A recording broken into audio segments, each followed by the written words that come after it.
Hindi ako makapaniwalang nagawa ng mama yun. Magsabi ka sa akin na totoo, anak.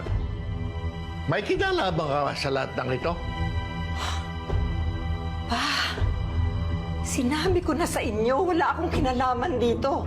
Wala akong alam. Oh, gusto kong makuha ang mga papeles, pero hindi sa ganitong paraan. Bueno, sige. Dito ko muna. Kakausapin ko ang mga tauhan ko.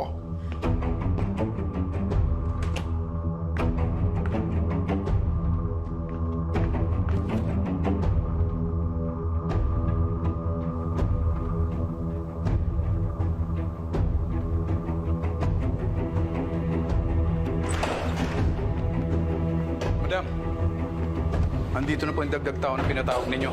O sige, pwestahin mo na sila. Sige po.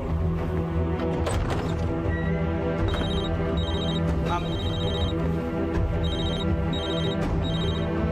Hello? Ma, what have you done? Bakit mo pinadukot si Tindeng? Olivia, binabawi ko lang mga bagay na dapat sa akin. Ma, ilagay mo ang sarili mo sa peligro. Papunta na dyan si Tanggol at si Ramon. Ma, umalis ka na dyan. Umalis ka na dyan. Iligtas mo ang sarili mo. Hindi! Ililibing ko sila lahat pagkatapos ko makuha ang titulo.